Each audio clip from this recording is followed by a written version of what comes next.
Hello दोस्तों, कैसे हैं आप। उम्मीद करता हूं कि आप स्वस्थ होंगे और अच्छे होंगे।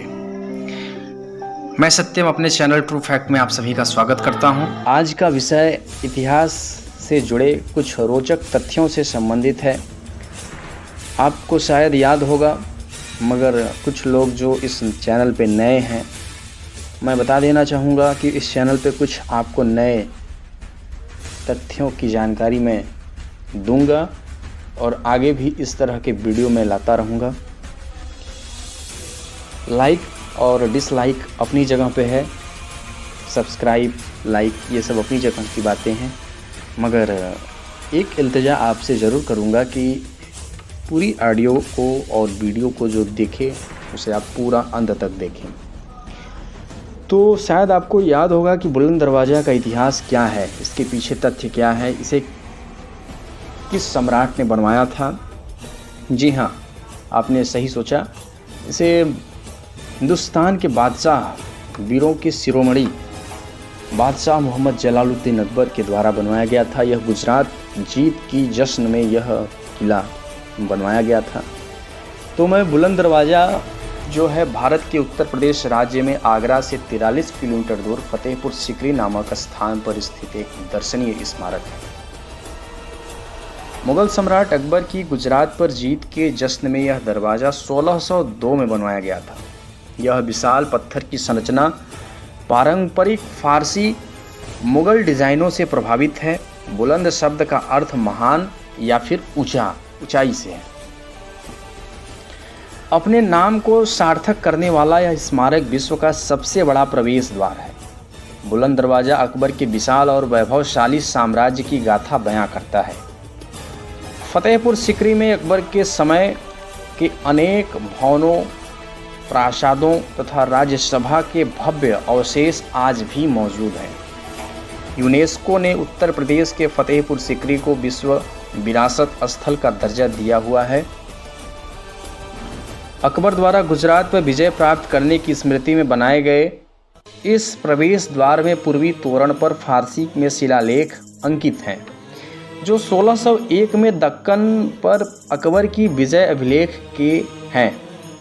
42 सीढ़ियों के ऊपर स्थित बुलंद दरवाज़ा 53.63 मीटर ऊंचा और 35 मीटर चौड़ा है। यह लाल बलुआ पत्थर से बना है, जिसे सफ़ेद संगमरमर से सजाया गया है। दरवाजे के आगे और स्तंभों पर कुरान की आयतें खुदी हुई है। यह दरवाज़ा एक बड़े आंगन और जामा मस्जिद की ओर खुलता है। समअष्टकोणीय आकार वाला यह दरवाज़ा गुंबदों और मीनारों से सजा हुआ है। दरवाजे पर बनी पारसी शिलालेख अकबर के खुले विचारों को दर्शाता है और इतिहासकारों द्वारा अक्सर ही यह विविध परंपराओं और सांस्कृतिक के उदाहरण के रूप में उपयोग किया जाता है। विस्तृत ठोस बलुआ पत्थर की यह संरचना सभी ओर से एक बड़ी कब्र के बुद्ध दरवाजे जैसी प्रतीत होती है। शांतिपूर्ण दृश्यों का अनुभव करने और दीवारों पर बनी सुंदर कलाओं का अध्ययन करने के लिए कई आगंतुक यहां आते हैं। बुलंद दरवाजे के तोरण पर ईसा मसीह से संबंधित कुछ पंक्तियां लिखी हुई हैं, जो इस प्रकार हैं। मरियम के पुत्र यीशु ने कहा, यह संसार एक पुल के समान है, इस पर से गुजरो अवश्य, लेकिन इस पर अपना घर मत बना लो कि एक दिन की आशा रखता है वह चिरकाल तक आशा रख सकता है, जबकि यह संसार घंटे भर के लिए ही टिकता है। इसलिए अपना समय प्रार्थना में बिताओ, क्योंकि इसके सिवा सब कुछ अदृश्य है। बुलंद दरवाजे पर बाइबिल की इन पंक्तियों की उपस्थिति को अकबर को धार्मिक सहिष्णुता का प्रतीक माना जाता है। बुलंद दरवाजे से कुछ रोचक तथ्य। पहला तथ्य यह है कि बुलंद दरवाजे को 1602 में ईस्वी में अकबर ने अपनी गुजरात विजय के स्मारक के रूप में बनाया था। दूसरा, यहाँ की खास बात यह है कि यहाँ की सर्वोच्च इमारत बुलंद दरवाज़ा है, जिसकी ऊंचाई भूमि से 280 फुट है।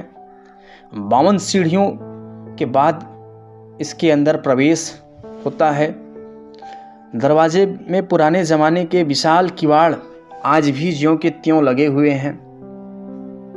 बाबा शेख सलीम की मान्यता के लिए अनेक यात्रियों द्वारा किवाड़ों पर लगवाई हुई घोड़े की नाल आज भी दिखाई देती हैं। इस दरवाजे से होकर शेख की दरगाह में प्रवेश करना होता है। बाईं ओर जामा मस्जिद है और सामने शेख का मजार या फिर कह सकते हैं समाधि के पास अनेक संबंधियों की कब्रें हैं, यानी कि जो बाबा शेख सलीम थे उनसे संबंधित जितने लोग थे उनकी कब्रें भी उन्हीं के कब्र के बगल में उसी मस्जिद में दफनाई हुई है। और 1571 से 1585 तक फतेहपुर सीकरी यह मुगल साम्राज्य की राजधानी थी। यहीं से शासन प्रशासन की सारी कार्यवाही होती थी। सम्राट अकबर यहीं से अपना शासन का संचालन करते थे। बुलंद दरवाजे के पास लंगर खाने में खुदाई के दौरान एक सीढ़ी निकली, जिसके बाद जब अंदर तक देखा गया तो एक सुरंग मिली है। हालांकि खुदाई पूरी होने के बाद ही रहस्य सामने आ पाएगा। ऐसा अनुमान है कि सुरंग का दूसरा सिरे किले के बाहर निकलेगा। ऐसा माना जा रहा है कि इस सुरंग के जरिए किले से खजाना निकलने का काम होता होगा। तो मेरा यह वीडियो कंप्लीट हुआ। ऑडियो क्लिप में अगर कहीं त्रुटियां नज़र आएँ तो उसको ज़रा नज़रअंदाज करते हुए, और जहां पे त्रुटियां हों उसको आप कमेंट में बताएं। तो आज का आपको यह वीडियो कैसा लगा आप ज़रूर कमेंट में इसका जिक्र करें। धन्यवाद।